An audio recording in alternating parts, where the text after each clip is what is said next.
Hi friends, welcome to my classroom. বন্ধুরা, এই ভিডিওতে ক্লাস 9 রায়মার্টিন প্রশ্নবিচিত্রা 2025 এর অঙ্কের যে 6 নম্বর স্কুল আছে চকদহ বাপুজি বিদ্যা মন্দির এর এক দাগ থেকে পরপর সমস্ত অঙ্কগুলো করব। তো শুরুতে বলবো, আমার চ্যানেলে প্রথম হয়ে থাকলে অবশ্যই চ্যানেল সাবস্ক্রাইব করবে এবং ভিডিওটি অবশ্যই তোমার বন্ধুদের সাথে শেয়ার করবে। আর ফেসবুক থেকে দেখে থাকলে আমার পেজটিকে অবশ্যই লাইক করবে, ফলো করবে। তো এখানে আছে সঠিক উত্তরটি নির্বাচন করো। পাই এবং 22-এর সাত দুটি মূলদ সংখ্যা, দুটি অমূলদ সংখ্যা। পাই মূলদ সংখ্যা এবং 22-এর সাত অমূলদ সংখ্যা। পাই অমূলদ সংখ্যা এবং 22-এর সাত মূলদ সংখ্যা, এটাই ঠিক। যে পাই, কিন্তু আমরা পাই সমান 22-এর সাত লিখি বটে, কিন্তু পায়ের মান কিন্তু এক্স্যাক্টলি 22-এর সাত নয়। তবে পায়ের মান মোটামুটি 22-এর সাত, সেই জন্য আমরা পাই সমান 22-এর সাত লিখি। সুতরাং এই 22-এর সাত মূলদ সংখ্যা হলেও পাই কিন্তু মূলদ সংখ্যা নয়, এটা একটা অমূলদ সংখ্যা। দুই দাগে আছে একটি জামার ক্রয় মূল্য 40 টাকা, 60 টাকায় বিক্রি করলে শতকরা কত লাভ হবে। তাহলে এখান থেকে আমরা কত লাভ হয়েছে পেয়ে যাব। ক্রয় মূল্য 40 টাকা আছে, বিক্রয় মূল্য 60 টাকা আছে, এর থেকে এটা বিয়োগ করলে লাভ পেয়ে যাব। তারপরে সেখান থেকে শতকরা লাভ হিসাব করতে পারবো। তাহলে প্রথমেই লিখতে হবে যে লাভ সমান বিক্রয় মূল্য মাইনাস ক্রয় মূল্য সমান 20 টাকা। তাহলে ক্রয় মূল্য 100 টাকা ছিল, তার থেকে লাভ হয়েছে 20 টাকা। তাহলে শতকরা লাভ বের করতে গেলে একটা ঐকিক নিয়ম করতে হবে, যে ক্রয় মূল্য 40 টাকা হলে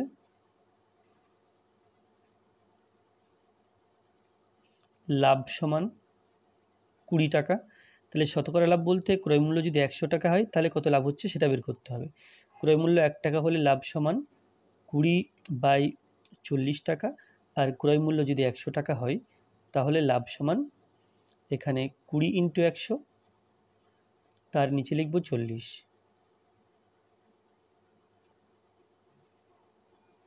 সমান, তাহলে এটা হলো 50% লাভ।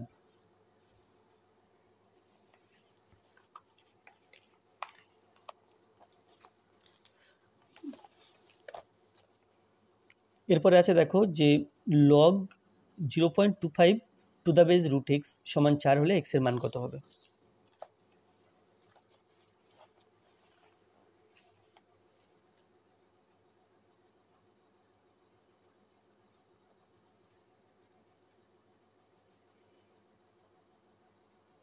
Zero point two five to the base log x, তাহলে এটা সমান 4 দেওয়া আছে।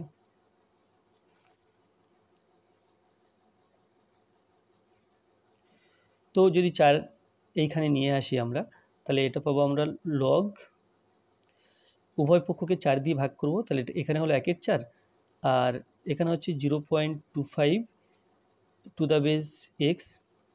বাঁ দিকটাকে যেমন 4 দিয়ে ভাগ করেছি, ডান দিককেও 4 দিয়ে ভাগ করবো। 4 4 কেটে যাচ্ছে, 1 থাকছে। তো এইখানে 1/4 না রেখে আমরা এর পাওয়ারে নিয়ে যেতে পারি। তো পেলাম লগ 0.25 পাওয়ারে যাবে এই 1/4 রুট এক্স। যেমন দেখো log A to the base n হলে আমরা লিখতে পারি লগ এন লগ, এইভাবে লিখতে পারি। অর্থাৎ এন পাওয়ারে থাকলে আমরা প্রথমে নিয়ে আসি, বা এন যদি প্রথমে থাকে এইটাকে আমরা পাওয়ারে নিয়ে যেতে পারি। তো ঠিক একই রকম এখানে 1/4 আছে এনের জায়গাতে, একে আমরা পাওয়ারে লিখেছি। বা এখানে দেখো লগ এটা আছে 0.25, তাহলে এটা 25/100 লেখা যায়। এখানে রুট এক্স থাকছে আর পাওয়ারে 1/4 থাকছে, এটা সমান 1 সমান 1। বা লগ রুট এক্সটা দিয়ে নিলাম, 25 5 5 25, এখানে আছে 10 10 কে 100, হোল স্কয়ার লিখে যায়। তার পাওয়ারে 1/4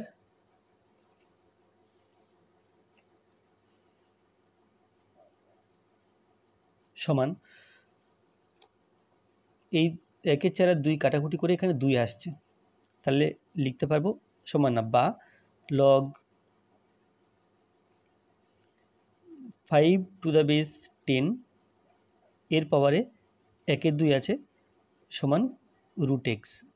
ডান দিকে 1, তাহলে আমরা জানি যে log a two the base a হলে 1 হয়, অর্থাৎ এই দুটো জায়গা সমান হলে তার মান 1 হয়। তাহলে এখানে 1 আছে, তাহলে এই দুটো জায়গাকে সমান বলতে পারবো। তাহলে অতএব √x ইজ ইকুয়াল টু 5/10 তার পাওয়ার a 1/2, বা এটাকে আমরা √5/10 এভাবেও লিখতে পারি। তাহলে উভয় দিকে বর্গ করলে পাই x ইজ ইকুয়াল টু 5/10, কাটাকুটি করলে 1/2, তাহলে x এর মান 1/2।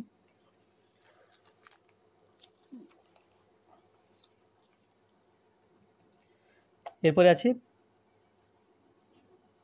x³ + 6x² + 4x + k বহুপদী সংখ্যা মালাটি x+2 দ্বারা বিভাজ্য হলে k এর মান কত হবে?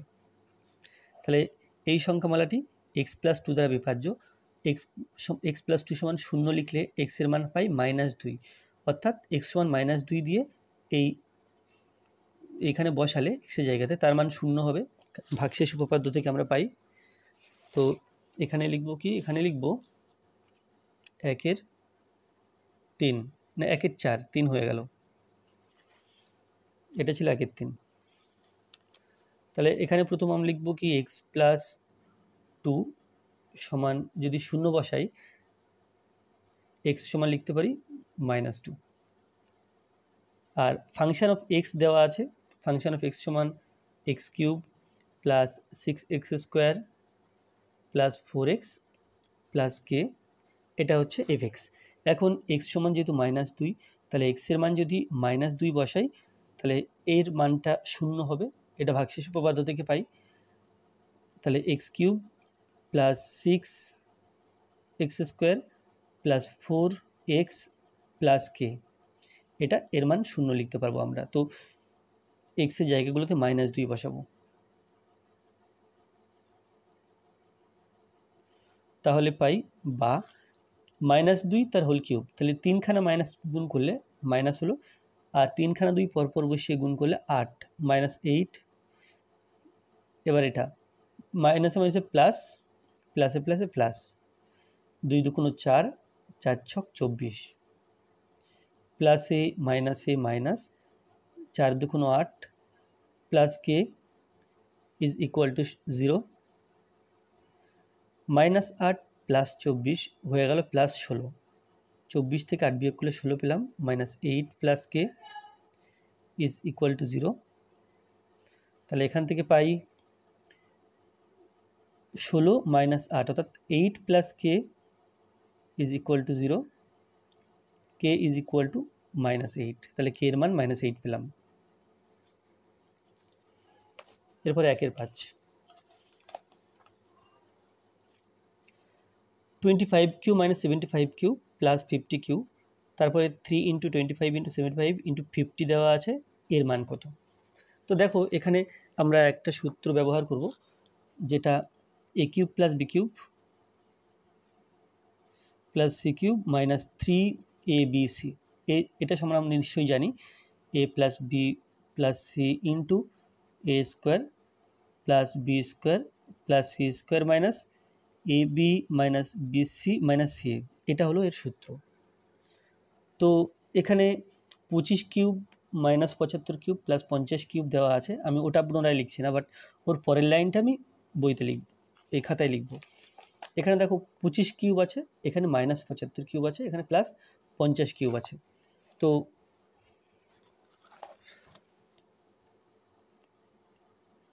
25³ প্লাস এখানে 75কিউবটাকে, তাহলে এটা লিখলাম 25³ আচ্ছা -75কিউব, কারণ মাইনাস চিহ্ন 3 বার গুণ করলে সেটা মাইনাসই থাকে, এখানে মাইনাস ছিল প্লাস দিয়ে আমি ভিতরে মাইনাস লিখেছি যাতে প্লাসে মাইনাসে মাইনাস বলতে পারি, আর +50 হোল কিউব, তারপরে আছে +3 দিয়ে এই 3টে সংখ্যার গুণ আছে, তাহলে +3 আর 75-এর এখানে আমরা -75 বসালে এটা মাইনাস লিখতে পারবো। তো -3 × 25 × -75 × 50, তাহলে এটা ঠিক এরকম দেখতে হলো না, a³ + b³ + c³ - 3 A B C, যেখানে এর জায়গাতে 25, বি এর জায়গাতে -75 আর সি এর জায়গাতে 50। তাহলে আমরা লিখতে পারি কি, এটার সময় লিখতে পারি A plus B plus C into A square plus B square plus C square minus B minus BC minus C, এটা লিখতে পারি। তাহলে এখানে সেটাই লিখব, এ প্লাস -75, তাহলে এখানে একেবারে মাইনাস বসিয়ে দিই, -75 plus 50 into A B plus না into A square plus B square plus C square minus A B minus BC minus C A. তাহলে দেখো এটা 0 হচ্ছে, তাহলে এটার মান 0, তাহলে 0 লিখতে পারি। এখানে লিখে দেবো, যেহেতু 25 মাইনাস 75 প্লাস 50 সমান 0, এই এতটুকু 0, তাহলে এই বড় সংখ্যাটার সাথে 0 গুণ করলে সে তার মানও 0 হবে, সেই জন্য এটা সমান 0 লিখে দিলাম।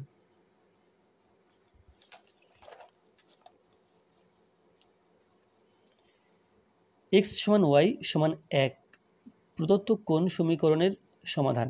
এখানে বিভিন্ন সমীকরণগুলো দেওয়া আছে। এখন কোন সমীকরণের সমাধান জানতে গেলে প্রত্যেকটা সমীকরণে x সমান 1 এবং y সমান 1 বসিয়ে হিসাব করে দেখতে হবে যে ডান দিকের সংখ্যাটা আসছে কিনা।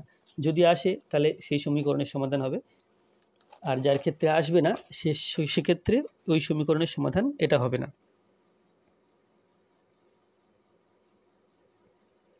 তাহলে প্রথমে x সমান 1, y সমান 1 লিখে নিলাম।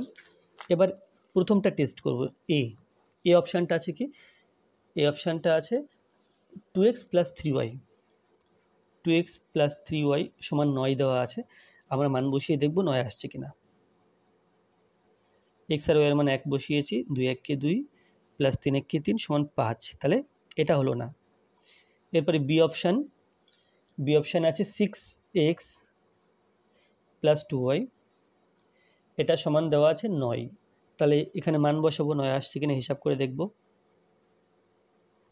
6 1 কে 6, 2 1 কে 2, এটা ইজ ইকুয়াল টু 8, তাহলে এটাও হচ্ছে না। এরপরে সিতে আছে 3x প্লাস 2y, এটা সমান 5 দেওয়া আছে বইতে। তো 3x এর মান 1 বসালাম, 2y এর মান 1 বসালাম, 3 1 কে 3 প্লাস 2 1 কে 2 সমান 5, হ্যাঁ এটা হচ্ছে। তাহলে এটা যখন হচ্ছে 4 নাম্বারটা দেখার প্রয়োজন নেই, তবু আমি একবার দেখে দিই যে 4 নাম্বারটা হবে কি না। এখানে আছে 4x প্লাস 6y সমান 8 দেওয়া আছে। এখন আমরা মান বসিয়ে দেখব 8 আসছে কিনা। 4 1 কে 4, 6 1 কে 6, এটা হলো 10, তাহলে এটাও হলো না, তাহলে সি উত্তর হবে।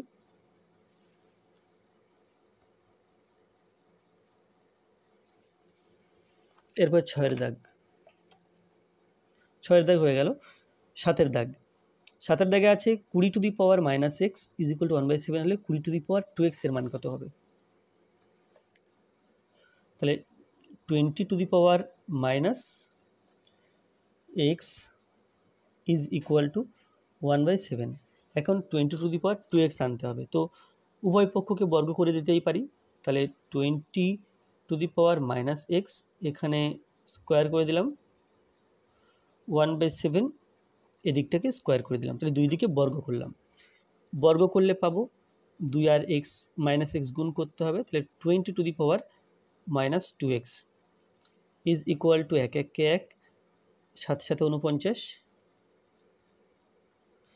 বা এখানে দেখো 20 টু দি পাওয়ার মাইনাস 2xকে আমরা 1/20 টু দি পাওয়ার 2x লিখতে পারি, মাইনাসটার জন্য 1 লিখলাম, সমান 1/49। এবার যদি বজ্রগুণ করি তাহলে একের সাথে এর গুণ, তাহলে 20 টু দি পাওয়ার 2x একের সাথে 49 গুণ ইজ ইকুয়াল টু 49।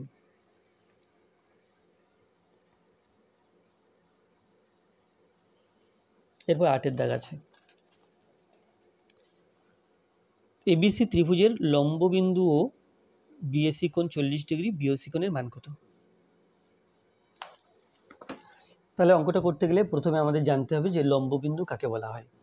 অ্যাকচুয়ালি কোনো ত্রিভুজের শীর্ষবিন্দু থেকে যদি বিপরীত বাহুর উপর লম্ব টানা হয় তাহলে সেটা পাই ত্রিভুজের উচ্চতা, এবং উচ্চতা 3টি যে বিন্দুতে ছেদ করে সেটা হলো ত্রিভুজের লম্ববিন্দু। তাহলে এ একটা লম্ব, ত্রিভুজের নাম দিলাম এ বি সি, এটা লম্ব ডি, বি বিন্দু থেকে এই সরলরেখার উপর আরেকটা লম্ব টানলাম ই, এখান থেকে এফ, লম্ববিন্দুটা ও ও বলা আছে। এবার কোণ বিএসি 40 ডিগ্রি, বিএসি এই কোণটা 40 ডিগ্রি বলা আছে।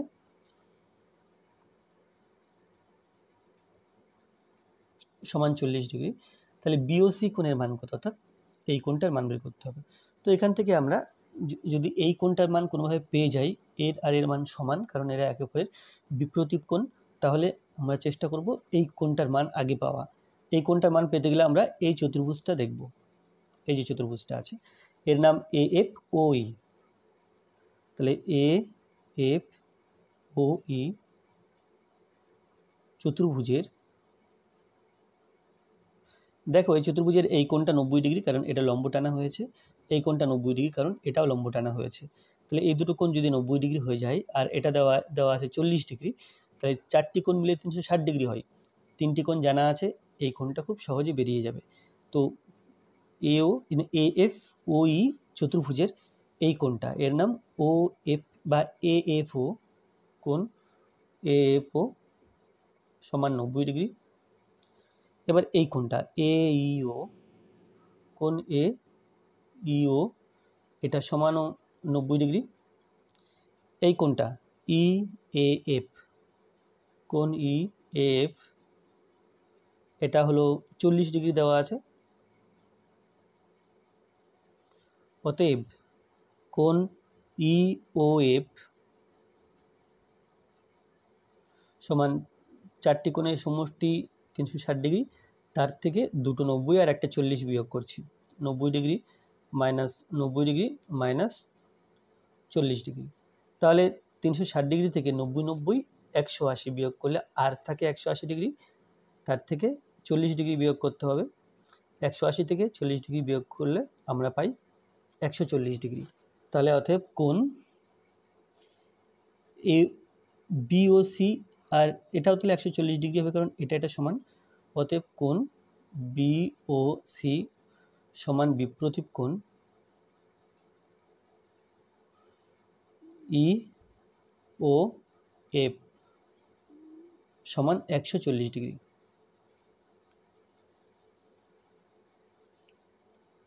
এরপরে 1-9,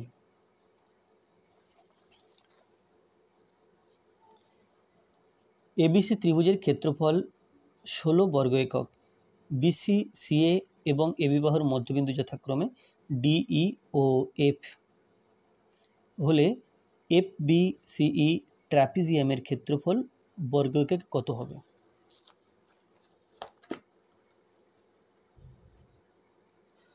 প্রথমে একটা এবিসি ত্রিভুজের কোনো ধরন বলা নেই, সুতরাং যে কোনো মাপের যে কোনো ধরনের ত্রিভুজ আমরা আঁকতে পারি। তাহলে এবিসি প্রথম ত্রিভুজ আঁকলাম, তো এর ক্ষেত্রফল বলা আছে 16 বর্গ একক।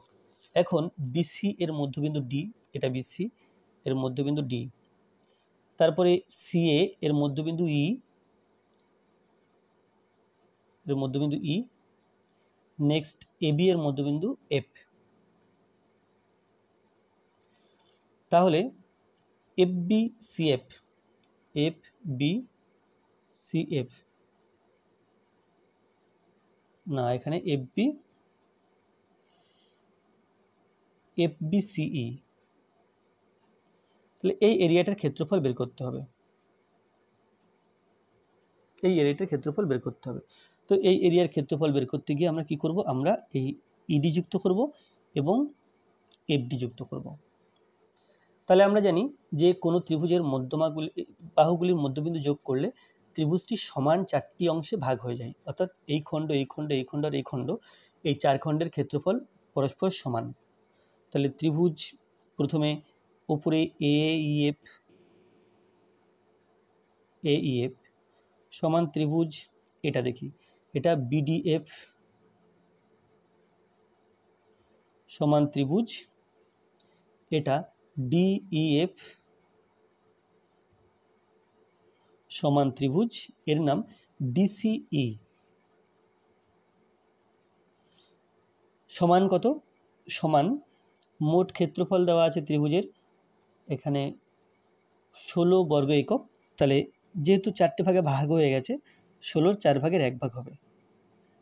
তাহলে 16-র 4 ভাগের 1 ভাগ বর্গ একক।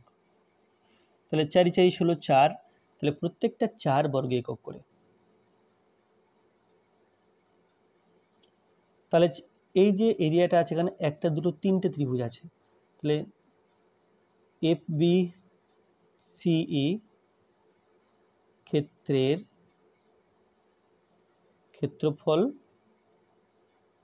তাহলে এরকম ত্রিভুজ 3খানা আছে, তাহলে 3 × 4 বর্গ একক সমান 12 বর্গ একক।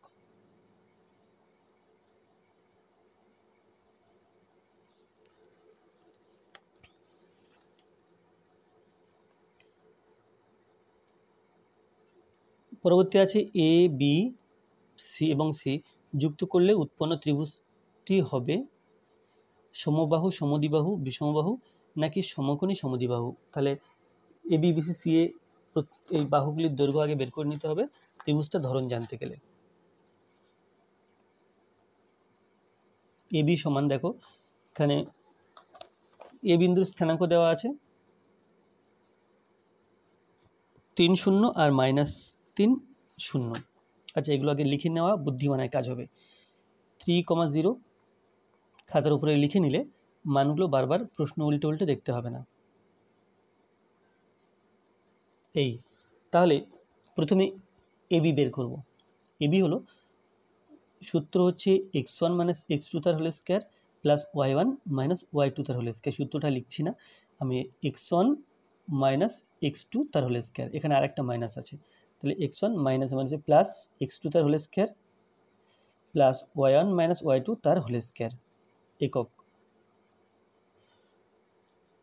তো আমরা এভাবে বাহুর দৈর্ঘ্য বের করতে পারি, বা এখানে অক্ষ x অক্ষ y অক্ষ টেনেও কিন্তু করতে পারি। তো যাই হোক, এভাবে করলে কি দাঁড়ায় দেখি, এখানে 3 3 6, 6 স্কোয়ার প্লাস 0 একক সমান 36 √36 একক সমান 6 একক। তাহলে AB হলো BC সমান x1 - x2 whole square plus y1 - y2 সমান √-3 তার হোল স্কয়ার, এখানেও তাই -3 তার হোল স্কয়ার। তাহলে 3 × 9, 3 × 9 সমান √18 একক সমান 9√2 একক। আর CA x1 x2 y1 y2, তাহলে 0 - 3 তার হোল স্কয়ার, 3 - 0 তার হোল স্কয়ার একক। এখানে হবে -3 whole square plus +3 whole square একক সমান 3 × 9 + 9 একক সমান √18 একক। এবার বাহুগুলোর মধ্যে সম্পর্ক আছে, দেখো সম্পর্ক হচ্ছে এই যে BC square plus CA square, BC এর মান √18, এটা নেব না, এটা নেব √18 তার হোল স্কয়ার প্লাস CA এর মান √18 তার হোল স্কয়ার সমান 18 + 18 রুটটা থাকবে না আর, যেহেতু স্কোয়ার করেছি, সমান 36। আর 36 মানে হলো এটা 6 স্কোয়ার, আর 6 মানে হলো AB। তাহলে এই সম্পর্ক দুটো বাহুর বর্গের যোগফল 3 নম্বর বাহুর বর্গের সঙ্গে সমান।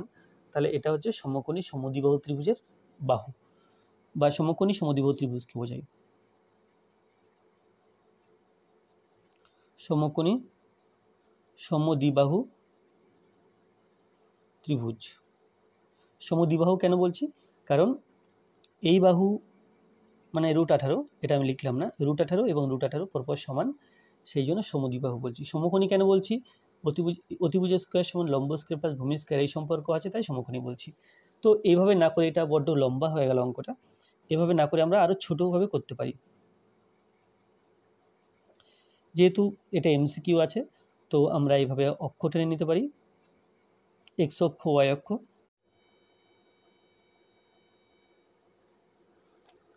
তো প্রথম বিন্দুটা ছিল, দেখো, আচ্ছা, প্রথম বিন্দুটা 3,0, 1 2 3, এটা হচ্ছে 3,0 এ। তারপরটা ছিল -3,0, -3 মানে বাদিকে যেতে হবে, 1 2 3, এই যে -3,0, এটা বি। আর তারপরটা ছিল 0,3, 0 1 2 3, এটা 0,3, এটা সি। তাহলে আমরা দেখেই বুঝতে পারছি যে এই যে ত্রিভুজটা আছে, এটা এই বাহু আর এই বাহু পরপর সমান।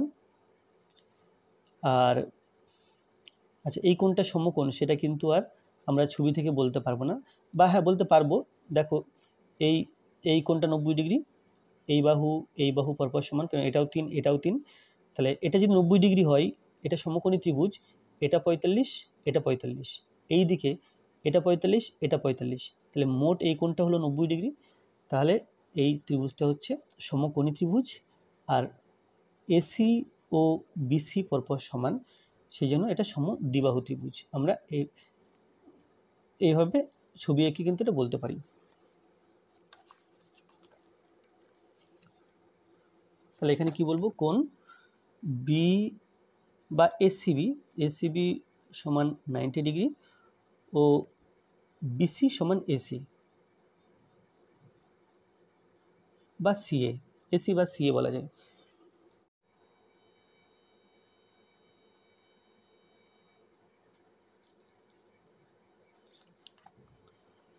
সমান পরিসীমা বিশিষ্ট একটি বর্গক্ষেত্র এবং আয়তক্ষেত্রের ক্ষেত্রফল এস এবং আর হলে, এখানে সম্পর্ক দেওয়া আছে, কোন সম্পর্কটা সঠিক সেটা বলতে হবে। তো সমান পরিসীমা সমান, তো আয়তক্ষেত্র এবং বর্গক্ষেত্র আছে। আয়তক্ষেত্রের পরিসীমা বের করতে গেলে দৈর্ঘ্য আর প্রস্থ প্রয়োজন হয়, এবং বর্গক্ষেত্রের পরিসীমা বের করতে গেলে কেবল বাহুর দৈর্ঘ্য জানা থাকলেই চলবে। তাহলে এটা আছে 1/11। তো এক্ষেত্রে বর্গক্ষেত্রে বাহুর দৈর্ঘ্য তাহলে এ ধরে নিই, এবং আয়তক্ষেত্রের দৈর্ঘ্য প্রস্থ এক্স এবং ওয়াই ধরে নিই। মনে করি বর্গক্ষেত্রের বাহুর দৈর্ঘ্য সমান এ একক ও আয়তক্ষেত্রের দৈর্ঘ্য এবং প্রস্থ এক্স ও ওয়াই একক। তাহলে বলা আছে বর্গক্ষেত্রের পরিসীমা এবং আয়তক্ষেত্রের পরিসীমা সমান। তাহলে লিখব প্রশ্নানুসারে বর্গক্ষেত্রের পরিসীমা মানে 4 ইন্টু বাহু, একটি বাহু, আর আয়তক্ষেত্রের পরিসীমা 2 ইন্টু দৈর্ঘ্য প্লাস প্রস্থ, এই দুটো সমান। তাহলে উভয় পক্ষকে 2 দিয়ে ভাগ করলে পাই 2a সমান এক্স প্লাস ওয়াই, আর এখান থেকে লিখতে পারি a সমান এক্স প্লাস ওয়াই বাই 2। আচ্ছা, এখন আমাকে বের করতে হবে যে কার ক্ষেত্রফল বেশি, আয়তক্ষেত্রের নাকি বর্গক্ষেত্রের। বলা আছে এস বর্গক্ষেত্রের ক্ষেত্রফল, এটা আমরা জানি যে বর্গক্ষেত্রের ক্ষেত্রফলের সূত্র হচ্ছে এ স্কোয়ার মানে বাহু স্কোয়ার, আর আর হচ্ছে আয়তক্ষেত্রের ক্ষেত্রফল, যেটা হচ্ছে এবি। তো এখন এস বড় নাকি আর বড় সেটা দেখার জন্য আমরা করব কি, এই এস থেকে আর বিয়োগ করে কত আসে দেখি। সেটা যদি 1-এর চেয়ে বড় আসে বা 0-এর চেয়ে বড় আসে, যদি এস থেকে আর বিয়োগ করলে যদি 0-এর চেয়ে বড় আসে, তাহলে বলবো না এস বড়। আর যদি এস থেকে আর বিয়োগ করে সেটা 0-এর চেয়ে ছোটো আসে, অর্থাৎ মাইনাস আসে, তাহলে বলবো এস ছোট আর বড়।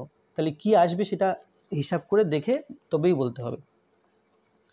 তো এখানে এস এর মান এ স্কোয়ার, তাহলে এ স্কোয়ার বসিয়ে দিলাম, এবং আর এর মান এবি, তাহলে মাইনাস, আচ্ছা আর এর মানে এটা হচ্ছে আয়তক্ষেত্র, আয়তক্ষেত্রের দৈর্ঘ্য ছিল এক্স, প্রস্থ ছিল ওয়াই, তাহলে এবি নয়, এটা এক্স ওয়াই।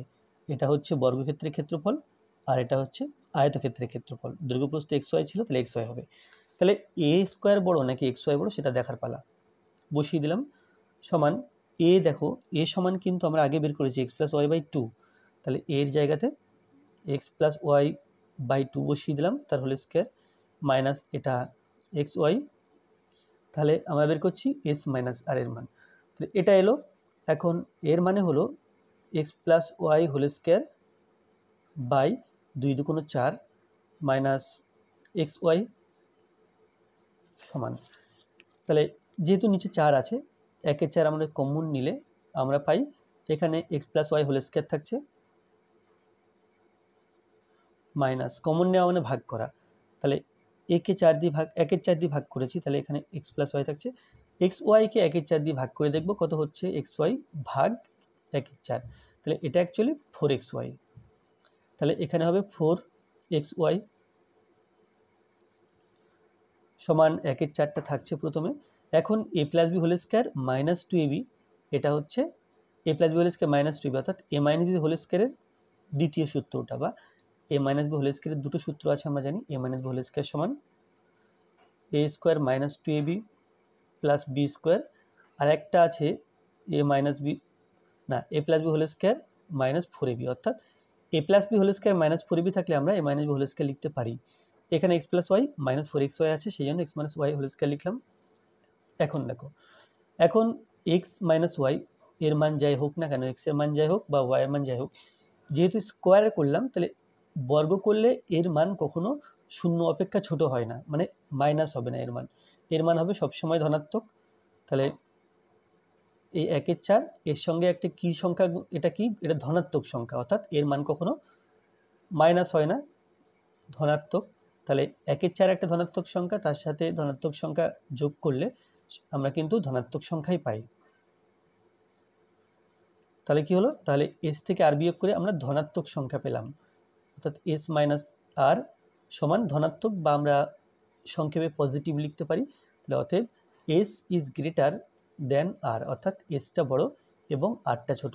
তাহলে একটি আয়তক্ষেত্র এবং একটি বর্গক্ষেত্র উভয়ের যখন পরিসীমা সমান হয় তখন কি হয়, বর্গক্ষেত্রের ক্ষেত্রফলটা বেশি হয়, আয়তক্ষেত্রের ক্ষেত্রফলটা কম হয়, সেই জন্য আমরা এস ইজ গ্রেটার দেন আর এই অপশানটা টিক মারব। 12 দাগে আছে একটি বৃত্তাকার বলয় 5 সেন্টিমিটার চওড়া, বৃত্তের বহির্ব্যাসার্ধ ও অন্তর্ব্যাসার্ধের অন্তর কত?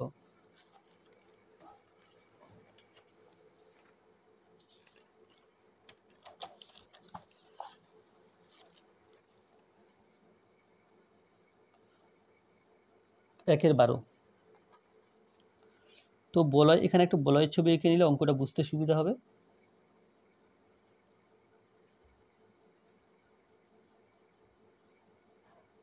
তাহলে এটা যদি বলয় হয়, এটা হচ্ছে অন্তর্ব্যাসার্ধ আর এটা হচ্ছে বহির্ব্যাসার্ধ, এবং কত চওড়া, এটা অন্তর্ব্যাসার্ধ যদি স্মল আর হয়, বহির্ব্যাসার্ধ যদি ক্যাপিটাল আর হয়, এটা হবে ক্যাপিটাল আর থেকে স্মল আর বিয়োগ করছি, তাহলে আমাকে এই মানটা বের করতে হবে। তাহলে মনে করি বলয়ের অন্তর্ব্যাসার্ধ আর ও বহির্ব্যাসার্ধ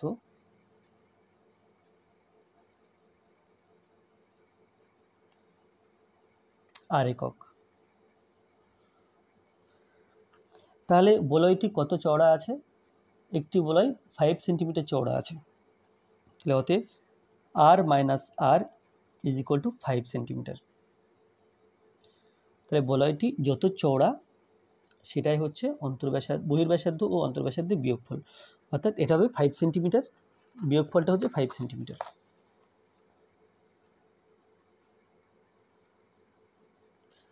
এরপরে আছে 12 25 15 18 17 20 22 26 6, একটা সংখ্যা আছে এর প্রসার। তাহলে এর প্রসার বলতে আমরা সবচেয়ে বড় যে পরিসংখ্যাটা আছে তার থেকে সবচেয়ে ছোট পরিসংখ্যাটা বিয়োগ করব। তাহলে বৃহত্তম পরিসংখ্যা এখানে খুঁজে বের করতে হবে। বৃহত্তম পরিসংখ্যা সমান, তাহলে যে সংখ্যাগুলো আছে 12, 25, 25-এর চেয়ে বেশি 26, 26-এর চেয়ে বড় হচ্ছে 32, তাহলে সবচেয়ে বড় 32 হাতে 32, আর ক্ষুদ্রতম পরিসংখ্যা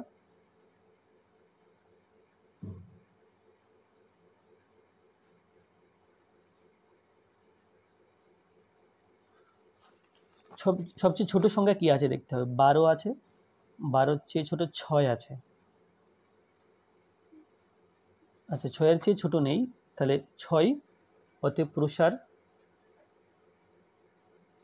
সমান 32 মাইনাস 6, তাহলে এটা ইজ ইকুয়াল টু 26।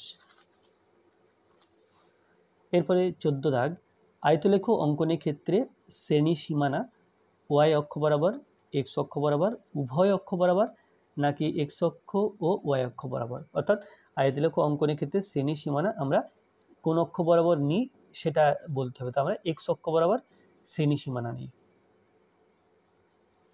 তারপরে 1-এর 7 এবং 2-এর 7 এর মধ্যে একটি মূলদ সংখ্যা লেখো।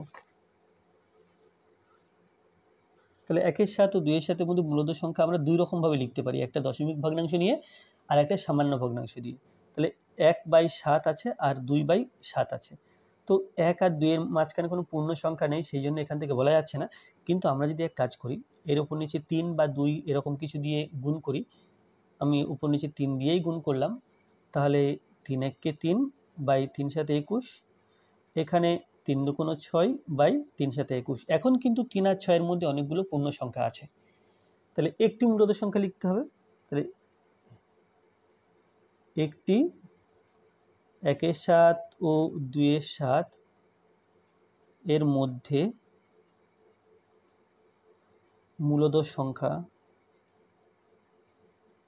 সমান, আমি 3 গুণ করেছি, 2 গুণ করলেও চলতো, 4 5 6 7 8 9 10 যে কোনো সংখ্যা গুণ করলে চলতো। তো যাই হোক, এই সংখ্যার এই সংখ্যার মাঝখানে কয়েকটা পূর্ণ সংখ্যা পাওয়া নেই কথা, তো এখানে 3-এর 21 আছে, আমরা 4-এর 21 বলে দিতে পারি, কেউ চাইলে 5-এর 21 বলতে পারে, 6-এর 21 বলা যাবে না কারণ 6-এর 21 পর্যন্ত, তাহলে 4-এর 21 হতে পারে আর 5-এর 21 হতে পারে।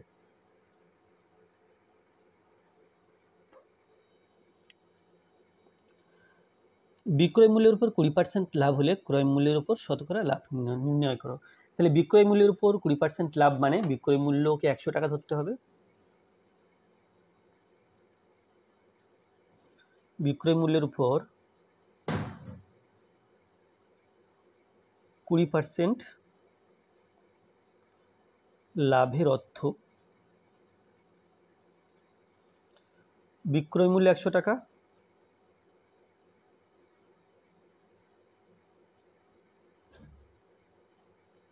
হলে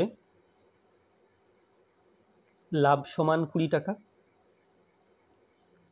তবে ক্রয় মূল্য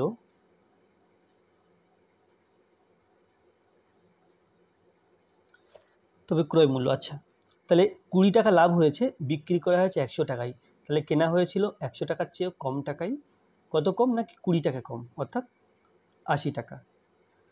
তাহলে যে লাভ দেওয়া আছে এটা বিক্রয় মূল্যের উপর লাভ, আমাকে ক্রয় মূল্যের উপর লাভ বের করতে হবে। তো ক্রয় মূল্য যখন 80 টাকা তখন লাভ হচ্ছে 20 টাকা, তাহলে শতকরা লাভ, অর্থাৎ বিক্রয় মূল্য এই ক্রয় মূল্য 100 টাকা হলে কত লাভ হয় সেটা বের করতে হবে। তাহলে ক্রয় মূল্য 80 টাকা হলে লাভ সমান 20 টাকা, ক্রয় মূল্য 1 টাকা হলে লাভ সমান 20/80 টাকা, আর বিক্রয় মূল্য যদি 100 টাকা হয় তাহলে তখনকার লাভ 20 × 100 নিচে 80, 4 20 80, 4 দিয়ে দিলাম, 4 5 20, এখানে না 4 25 এবং 100, তাহলে লাভ হচ্ছে 25%, ক্রয় মূল্যের উপর লাভ 25%।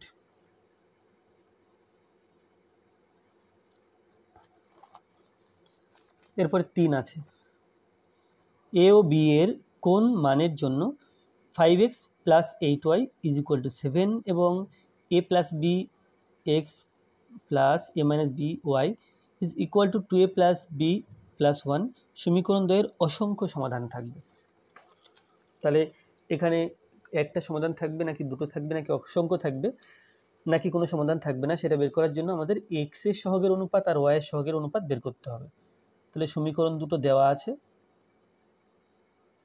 এটা এক নম্বর সমীকরণ। আর একটা আছে a plus b into x a minus b into y সমান 2a প্লাস বি প্লাস 1, এটা 2 নম্বর সমীকরণ। তো আমরা চাইলে এখানে একটু মডিফাই করতে পারি, যে 7টাকে সমান চিহ্নের বাঁদিকে রেখে এখানে সমান 0 দিয়ে দিতে পারি, আর এই বড় সংখ্যামালাটাকে সমান চিহ্নের বাঁদিকে রেখে ডান দিকে 0 লিখে দিতে পারি। সেক্ষেত্রে এখানে একটা ব্র্যাকেট ব্যবহার করতে হবে। তাহলে কি হলো এবার এক্স এর সহগের অনুপাত,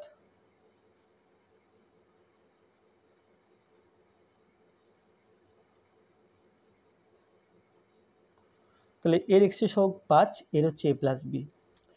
তো এটাকে আগে ভাবলে আমরা a প্লাস বি বাই 5 লিখতে পারি, বা 5 বাই a প্লাস বি লিখলাম, জটিলতার মধ্যে যাওয়ার দরকার নেই। এবার ওয়াই এর সহগের অনুপাত সমান, এখানে 8 আছে, এখানে a মাইনাস বি আছে, তাহলে 8 বাই a মাইনাস বি ও ধ্রুবক সংখ্যার অনুপাত, অর্থাৎ যেখানে এক্সও নেই ওয়াইও নেই। এখানে আছে 2a প্লাস বি প্লাস 1, আর এখানে আছে 7, এখানেও মাইনাস এখানেও মাইনাস, তাহলে মাইনাস মাইনাস উপর নিচে কেটে যাচ্ছে, লিখব না। 7 by 2a plus B plus 1। এখন আমাকে a এবং b এর মান বের করতে হবে। তো তার জন্য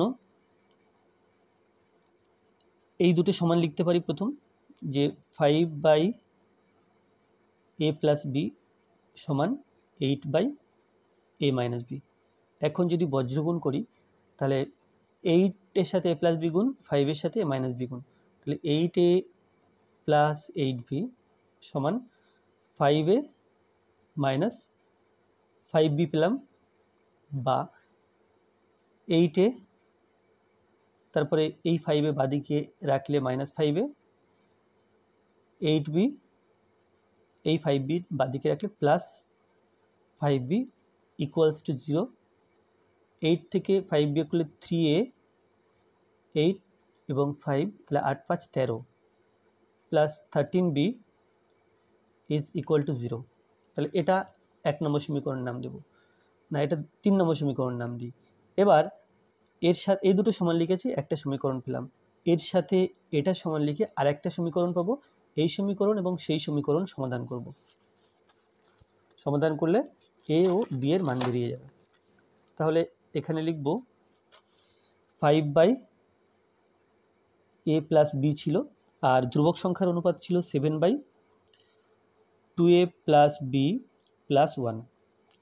তাহলে বজ্রগুণ করে পাই 7 দিয়ে a প্লাস বিকে গুণ, তাহলে এটা হবে, আচ্ছা 7 দিয়ে প্লাস বিকে গুণ, 5 দিয়ে 2a প্লাস বি প্লাস 1কে গুণ। তাহলে এটা আগে লিখবো আমার সুবিধার জন্য। তাহলে 5 দুগুণ 10, 10a প্লাস 5b প্লাস 5 1 5 সমান 7a প্লাস 7b। তো 10a থাকছে, 7a বাদিকে লিখলে মাইনাস 7a প্লাস 5b থাকছে, 7bকে সমান চিহ্নের বাদিকে লিখলে minus 5b is equal to 5 সমান চিহ্নের বাদিকে আছে, এখন লিখব ডান দিকে, তাহলে এটা হবে মাইনাস 5। তো 10 থেকে 7 বিয়োগ করলে 3, অর্থাৎ 3a প্লাস 5 মাইনাস 7 হয়ে গেল minus 2b equals to minus 5a। তাহলে এটা নাম দিলাম 4 নম্বর সমীকরণ। তো 3 নম্বর সমীকরণ পেয়েছিলাম, 3a plus 13b is equal two 0, আর 4 নম্বর সমীকরণ পেলাম 3a minus 2b is equal two minus 5। এখন সমীকরণ দুটিকে উপর নিচে লিখে যদি বিয়োগ করি, বিয়োগ করে পাই, তাহলে এর আগের চিহ্ন প্লাস মাইনাস হয়ে গেল, এর আগের চিহ্ন মাইনাস প্লাস হয়ে গেল, এর আগের চিহ্ন মাইনাস প্লাস হয়ে গেল, 3a কেটে যাচ্ছে, তাহলে প্লাস 13b প্লাস 2b, তাহলে একই চিহ্ন যেহেতু যোগ করব, যোগ করলে 15b হলো ইজ ইকুয়াল টু 5। তো এখান থেকে লিখতে পারি বা বি সমান 5/15, 5 একে 5, 3 5 15 সমান 1/3 হলো। তো এরপরে 3 নম্বর সমীকরণে বি সমান 1/3 বসাবো। 3 নম্বর সমীকরণে বি সমান 1/3 বসিয়ে পাই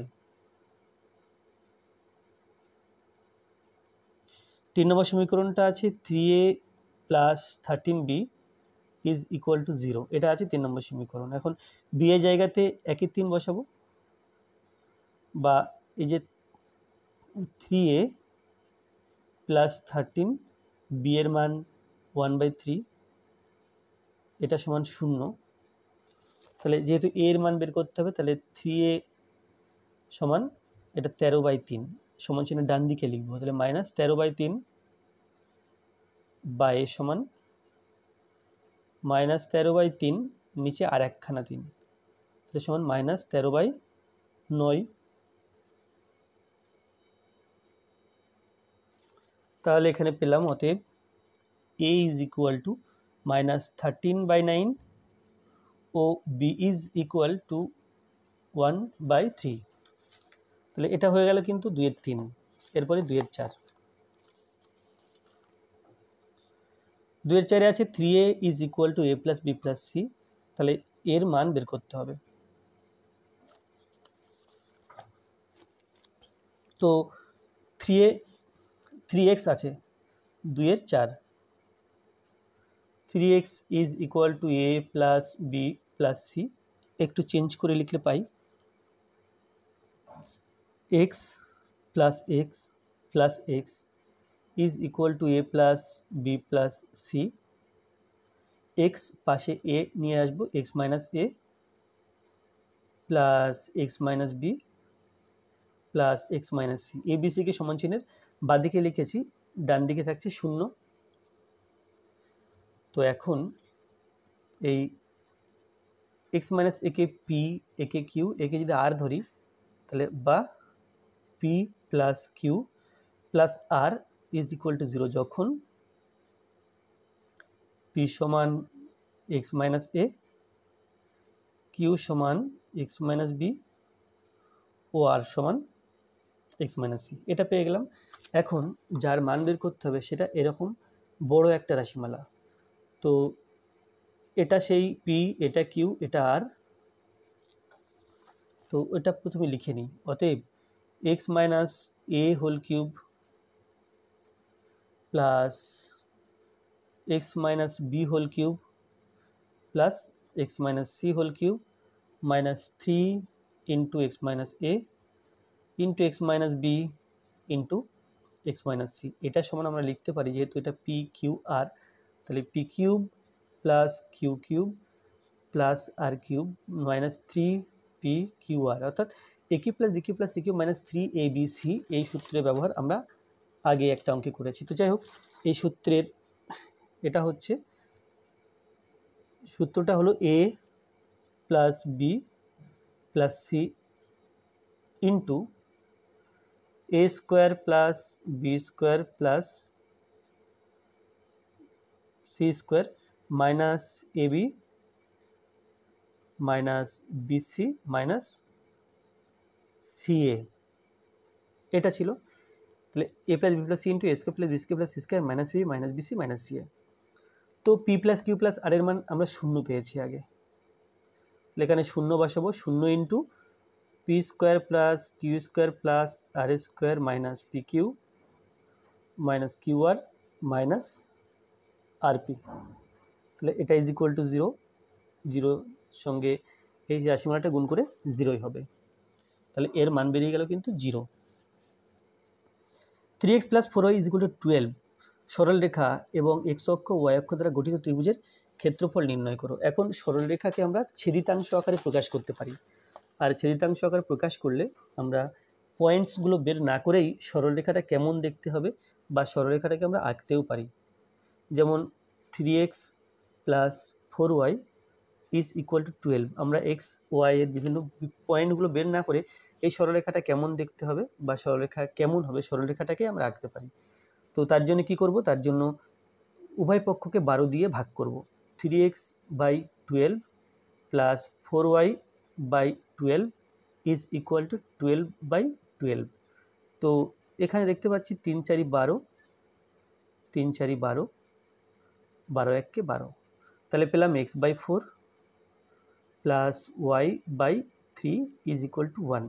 তাহলে যখন কোনো সমীকরণ এইভাবে লেখা থাকবে, ডান দিকে 1 থাকবে সমান চিহ্নের, এক্সের নিচে কোনো একটা সংখ্যা থাকবে, ওয়াইয়ের নিচে কোনো একটা সংখ্যা থাকবে, তখন আমরা বলি এটাকে সরলরেখাটাকে ছিদ্রিতাংশ আকারে প্রকাশ করলাম।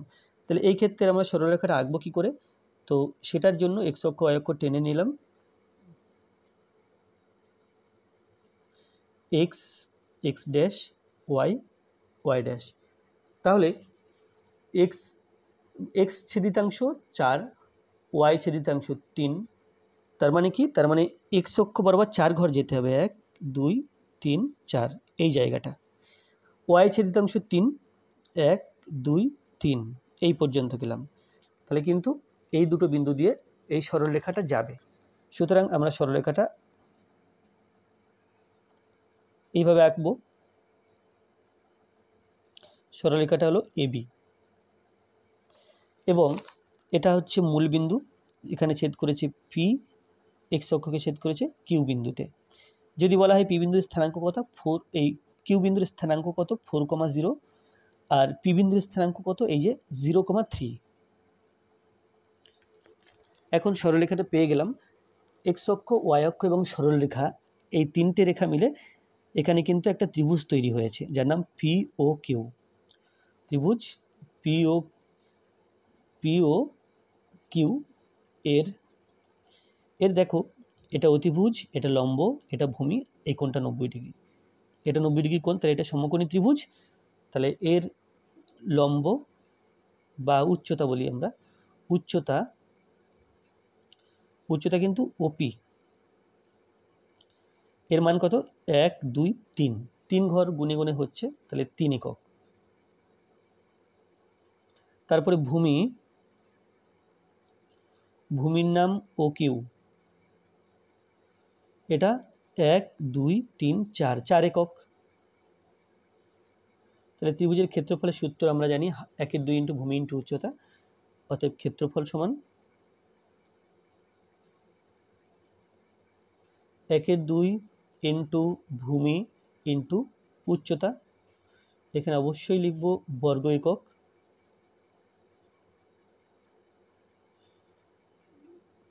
2 সমান 6 বর্গ একক। তাহলে ত্রিভুজটির ক্ষেত্রফল হলো 6 বর্গ একক। তাহলে এটা হলো 2/5, এরপরে 2/6।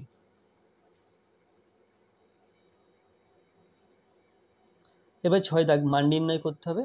এরকম একটা লগ দিয়ে রাশিমালা দেওয়া আছে।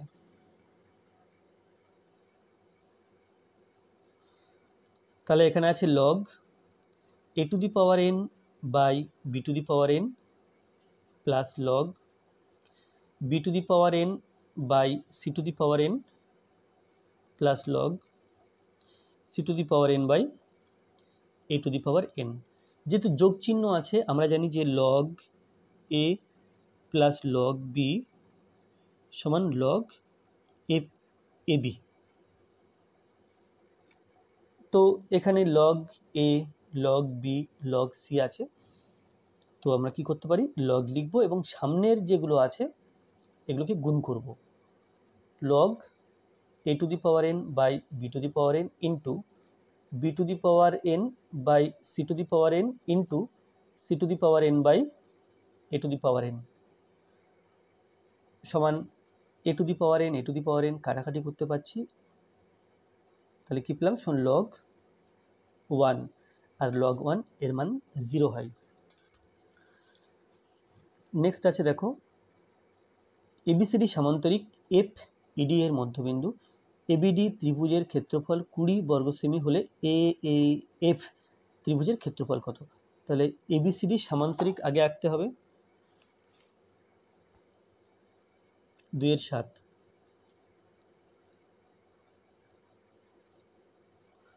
একটা এবিসিডি সামান্তরিক আঁকলাম এ বি সি ডি। এখন এফ ইডি বাহুর ইডি এর মধ্যবিন্দু, F ED, O A B DE সামান্তরিক, A B DE সামান্তরিক, A B DE. এখন এফ ইডি এর মধ্যবিন্দু, এটা ইডি, এর মধ্যবিন্দু এফ।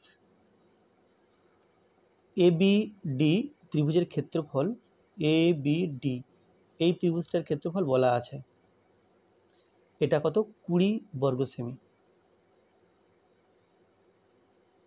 এটা 20 বর্গ সেমি বলা আছে।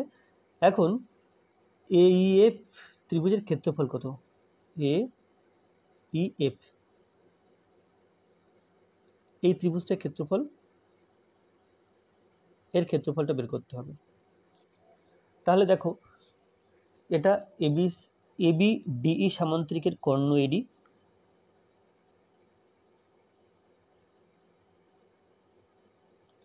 সামান্তরিকের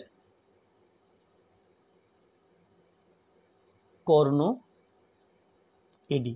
আমরা জানি যে ত্রিভুজের কর্ণ ত্রিভুজটিকে দুটি সমান ক্ষেত্রফল বিশিষ্ট ত্রিভুজে ভাগ করে। তাহলে এবিডি এর ক্ষেত্রফল এবং এডি ই এর ক্ষেত্রফল সমান, অতএব ত্রিভুজ এবিডি এর ক্ষেত্রফলটা নিচের সমান ত্রিভুজ এ ডিই এর ক্ষেত্রফল সমান, আর দুটোই এই 20 বর্গ সেন্টিমিটার করে। তাহলে এখন পর্যন্ত কি পেলাম, এই ওপর পাটটা এখান থেকে শুরু করে এই যে পুরোটা 20 বর্গ সেন্টিমিটার। আবার এই যে এডিই ত্রিভুজটা আছে, এর ডি বাহুর মধ্যবিন্দু ই এফ, এফ মধ্যবিন্দু, তাহলে এটা ত্রিভুজের মধ্যমা, আর ত্রিভুজের মধ্যমা ত্রিভুজকে সমান ক্ষেত্রফল বিশিষ্ট দুটি ত্রিভুজে ভাগ করে, তাহলে এর ক্ষেত্রফল এবং এর ক্ষেত্রফল পরপর সমান। তাহলে ত্রিভুজ এডিই এর এই বাহুর মধ্যবিন্দু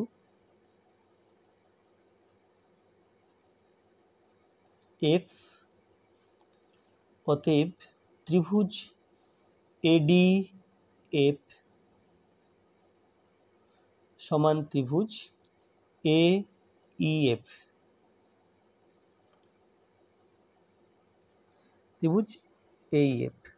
তাহলে এই দুটি ত্রিভুজের ক্ষেত্রফল সমান। আবার দুটো ত্রিভুজের যোগফল আমরা একটু আগে পেলাম 20 বর্গ সেন্টিমিটার সমান 20 হাফ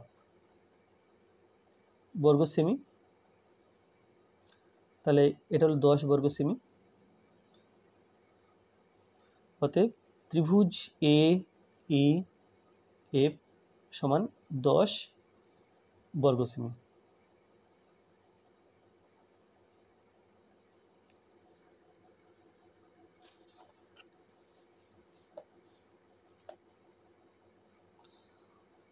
এবিসি ত্রিভুজের বিসি ও সিএফ মধ্যমা পরস্পরকে জি বিন্দুতে ছেদ করে।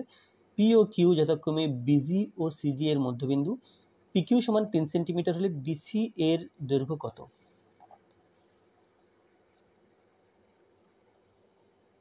2/8। 2/8 আছে এবিসি ত্রিভুজের বিই এবং সিএফ মধ্যমা। ত্রিভুজের কোনো ধরন বলা নেই, সেই জন্য যে কোনো ধরনের ত্রিভুজ আমরা আঁকতে পারি। আমি এখানে বিষমবাহু ত্রিভুজ একটা এঁকে নিয়েছি, এ বি সি। এরপরে বিই মধ্যমা, বি থেকে ই, তাহলে এই বাহুর মধ্যবিন্দু এখানে ই, এই যে বি এ একটা মধ্যমা, আর আছে সিএফ একটা মধ্যমা, এ বি এর মধ্যবিন্দু এফ, এটা হচ্ছে সিএফ মধ্যমা, পরস্পরকে জি বিন্দুতে ছেদ করেছে। এটা হলো বিই মধ্যমা আর এটা হলো সিএফ মধ্যমা, পরস্পরকে এই জি বিন্দুতে ছেদ করেছে। পি ও কিউ যথাক্রমে বিজি এবং সিজি এর মধ্যবিন্দু। পি হচ্ছে বিজি এর মধ্যবিন্দু পি, এবং সিজি এর মধ্যবিন্দু কিউ, এটা কিউ। পি কিউ সমান 3 সেন্টিমিটার, এটা 3 সেন্টিমিটার বলা আছে। তাহলে বিসি এর দৈর্ঘ্য কত? বিসি এর দৈর্ঘ্য বের করতে হবে। তাহলে জিবিসি, জিবিসি এটা একটা ত্রিভুজ এবং এর মধ্যবিন্দু। তাহলে কোনো ত্রিভুজের মধ্যবিন্দু সংযোগকারী রেখা অংশ তৃতীয় বাহুর সমান্তরাল হয় ও অর্ধেক হয়, অর্থাৎ পিকিউটা বিসি এর সমান্তরাল এবং পিকিউটা আবার বিসি এর অর্ধেক। তাহলে এখানে লিখব ত্রিভুজ জিবিসি এর জিবি এবং জিসি, জিবি ও জিসি এর মধ্যবিন্দু যথাক্রমে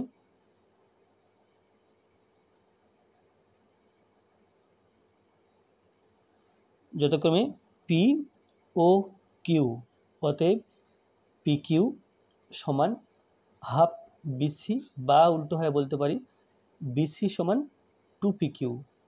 এখন পিকিউ এর মান তো 3 দেওয়া আছে, তাহলে 2 × 3 সেমি, এটা ইজ ইকুয়াল টু 6 সেন্টিমিটার।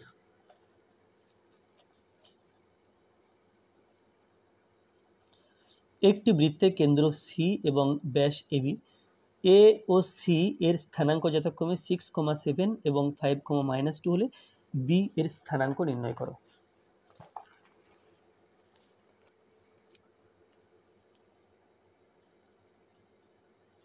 দুয়ের 9,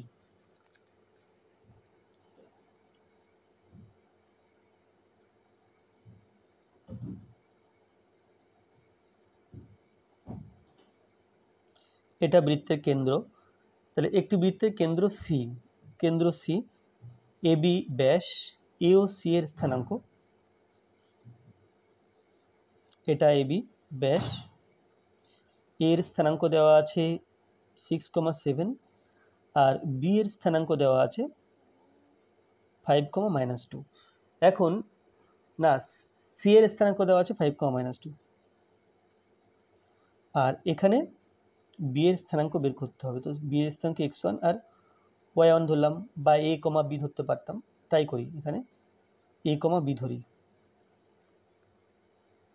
এখন এ ও বি এর মান বের করতে হবে। ধরি বি এর স্থানাঙ্ক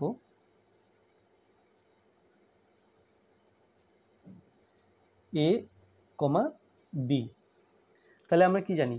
আমরা জানি যে কোনো ব্যাসের মাঝখানটা হচ্ছে বৃত্তের কেন্দ্র হয়, অর্থাৎ সি বিন্দুটা হচ্ছে এবি সরলরেখার মধ্যবিন্দু। আর কোনো সরলরেখার মধ্যবিন্দুর স্থানাঙ্ক বের করতে গেলে আমরা কি করি? আমরা দুই প্রান্তের এক্স আর এক্স যোগ করে 2 দিয়ে ভাগ করি, ওয়াই স্থানাঙ্ক আর ওয়াই স্থানাঙ্ক যোগ করে 2 দিয়ে ভাগ করি। তাহলে যেহেতু এ, বি হয়েছে, অতএব এ সমান কি হবে? এ সমান হবে এর এক্স স্থানাঙ্ক এ, তাহলে এ প্লাস 6 তাকে 2 দিয়ে ভাগ করলে আমরা পাবো এই 5। এখান থেকে বলতে পারি বা এ প্লাস 6 ইজ ইকুয়াল টু 5 2 10, বা এ সমান 10 মাইনাস 6 সমান 4। এটা হলো। এরপরে ওয়াই স্থানাঙ্ক -2টা কীভাবে পেলাম? 7 এবং বি যোগ করে 2 দিয়ে ভাগ করে -2 পেয়েছি। 7 মানে B plus 7/2 is equal to -2। তো বজ্রগুণ করলে পাই B plus 7 is equal to 2 2 4, অর্থাৎ -4, বা বি ইজ ইকুয়াল টু -4, 7 ডান দিকে গেলে -7, তাহলে এটা হচ্ছে -11। তো তাহলে এ আর বি এর মান পেয়ে গেছি, একটা 4 আর একটা -11। তাহলে অতএব বি বিন্দুর স্থানাঙ্ক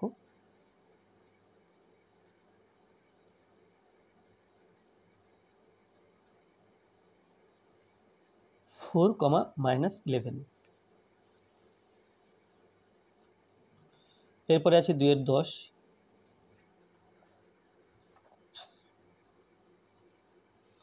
একটি সামান্তরিকের সন্নিহিত বাহুদ্বয়ের দৈর্ঘ্য 5 সেন্টিমিটার ও 3 সেন্টিমিটার। বৃহত্তর বাহুদ্বয়ের মধ্যে দূরত্ব 2 সেন্টিমিটার হলে ক্ষুদ্রতর বাহুদ্বয়ের মধ্যে দূরত্ব নির্ণয় করো।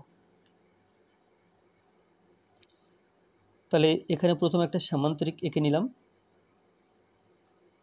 তাহলে এই অঙ্কটা সামান্তরিকের ক্ষেত্রফল ব্যবহার করে আমরা খুব সহজে করতে পারবো। তাহলে এবিসিডি সামান্তরিক। এখন এই বৃহত্তম বাহু এবি আর সিডি, এদের মধ্যে দূরত্ব আমি এখান থেকে দেখাচ্ছি। এদের মধ্যে দূরত্ব হলো লম্ব দূরত্ব, এখান থেকে এর উপর লম্ব টানলাম, ডিপি নাম দিলাম। আর ক্ষুদ্রতর বাহু এডি আর বিসি, এদের মধ্যে লম্ব দূরত্ব আমরা এইভাবে লম্ব টানতে পারছি না, তাহলে এই বাহুটাকে একটু বাড়িয়ে দিই, বাড়িয়ে দিলে দেখো এবার লম্ব টানতে পারছি। লম্ব দূরত্বটা হচ্ছে এই, তো এর নাম দেব, এটা পি নাম দিয়েছি, এটা কিউ আর নাম দিলাম। তাহলে কিউ আরটা অ্যাকচুয়ালি কি, কিউ আরটা ছোট বাহু দুটোর মধ্যে লম্ব দূরত্ব। তো এখন এই ছোট বাহু দুটির মধ্যে লম্ব দূরত্ব আমাকে বের করতে হবে। ক্ষুদ্রতম বাহুদের মধ্যে লম্ব দূরত্ব কত? তাহলে আমরা জানি যে সামান্তরিকের ক্ষেত্রফল ভূমি ইন্টু উচ্চতা।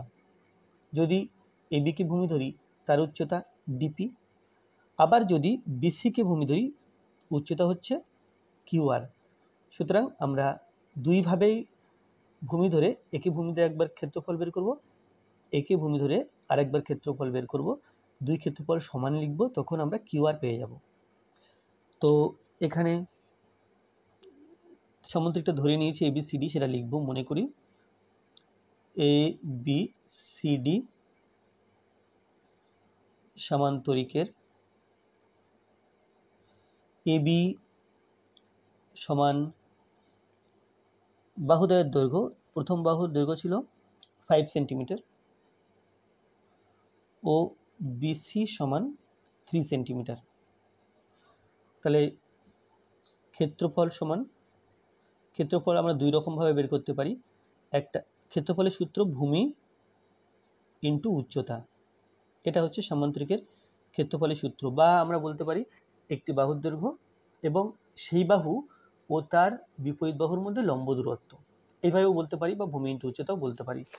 তাহলে প্রথম যদি এবিকে ভূমি ধরি তার উচ্চতা ডিপি, তাহলে এবি ইন্টু ডিপি হতে পারে এক, আর এক হতে পারে যদি বিসিকে ভূমি ধরি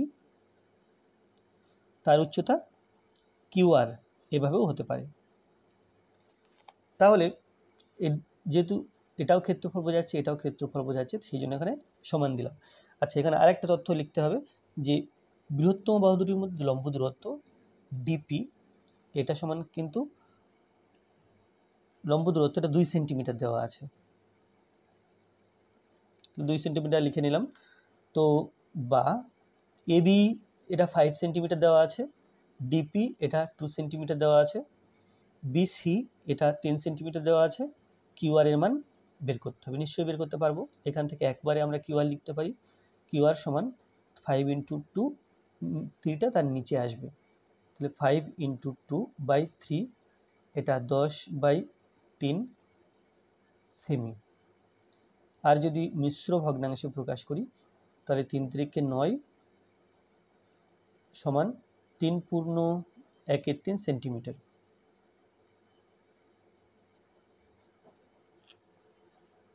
এরপরে 11, একটি বৃত্তাকার ক্ষেত্রের পরিসীমা 10% হ্রাস পেলে তার ক্ষেত্রফল শতকরা কত হ্রাস পাবে?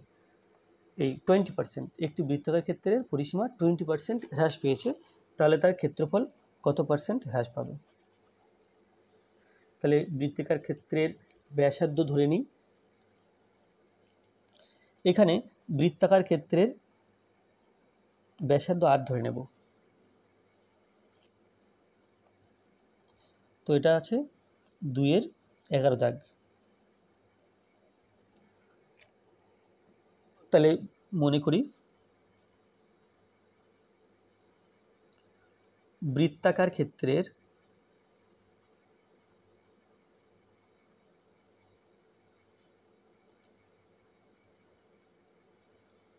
ব্যাসার্ধ সমান আর একক, অতএব পরিসীমা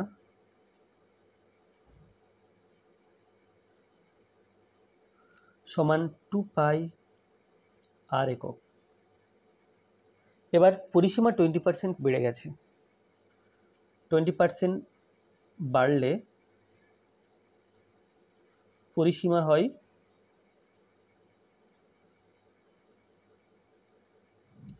প্রথম ছিল 2π আর, 20% বেড়েছে, মানে প্লাস দিলাম, বেড়েছে, তাই কত পার্সেন্ট বেড়েছে না 20% বেড়েছে, তাহলে 2π আর এর 20/100, এখন এই হলো। আচ্ছা, এখানে ক্ষেত্রফলটাও লিখে নিই, ক্ষেত্রফল সমান পাই আর স্কোয়ার বর্গ একক। তাহলে পরিসীমায় এখন এই হয়েছে একক সমান এখানে 20 একে 20, 5 20 100, 5 2 10, 10 পাই আর প্লাস 2 পাই আর, তাহলে 10 আর 2 12, 12 পাই আর, আর নিচে হচ্ছে 5। তাহলে এটা নতুন পরিসীমা। এখন নতুন ব্যাসার্ধ কত জানা নেই, তাহলে মনে করি নতুন ব্যাসার্ধ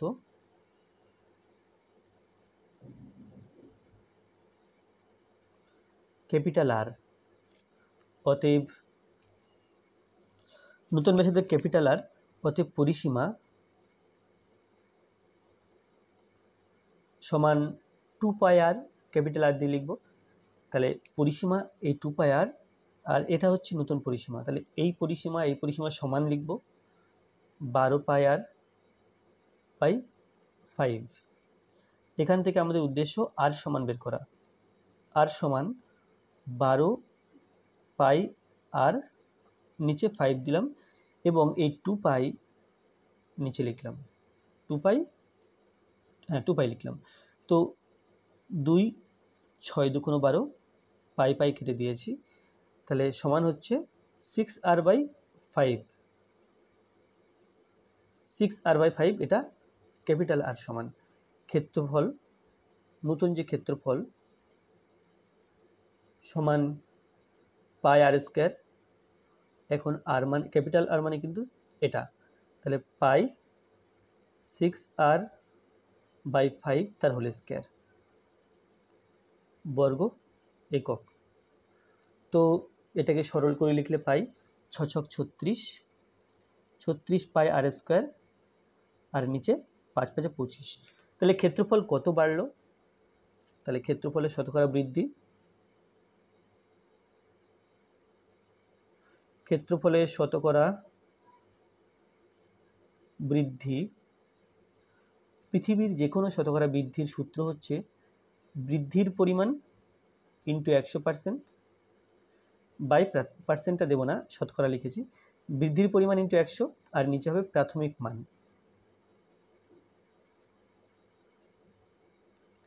তো এখানে কত বৃদ্ধি পেল সেটা দেখার বিষয়। তাহলে প্রথমকার ক্ষেত্রফল ছিল পাই স্মল আর স্কোয়ার, এখনকার ক্ষেত্রফল হলো 36 পাই আর স্কোয়ার বাই 25। তাহলে আমি নতুনটা লিখলাম আর মাইনাস চিহ্ন দিয়ে প্রথমটা লিখলাম, তাহলে এটা কত পরিবর্তন হলো বা কত বৃদ্ধি পেলে সেটা পেয়ে যাব। আর নিচে হবে প্রথমকার ক্ষেত্রফলটা, আর এখানে ইন্টু 100 সমান একটা দাগ দিয়ে নিলাম। এখন দেখো 36 পাই আর স্কোয়ার আর এর নিচে কোনো সংখ্যা নেই, তাহলে ডাইরেক্ট গুণ করি, মাইনাস 25 পাই আর স্কোয়ার, আর নিচে থাকছে 25, আর তার নিচে পাই আর স্কোয়ার, এখানে ইন্টু 100। তাহলে সরল করে কি পেলাম একটু দেখে নাও, সমান 36 থেকে 25 বিয়োগ করতে হবে, তাহলে 11 পাই আর স্কোয়ার, নিচে 25, আচ্ছা তাহলে এই পার্টটা হলো, তার নিচে পাই আর স্কোয়ার ইন্টু 100। তাহলে পাই আর স্কোয়ার কেটে দিলাম, 25 এবং 100 কেটে 4 25 এবং 100, তাহলে 4 11 44, তাহলে 44% বৃদ্ধি পেল ক্ষেত্রফল। এরপরে 12 দাগ আছে, একটি অবিচ্ছিন্ন পরিসংখ্যা বিভাজন তালিকার একটি শ্রেণীর মধ্যবিন্দু এম উচ্চ শ্রেণী সীমানা এন হলে তার নিম্ন শ্রেণী সীমানা কত?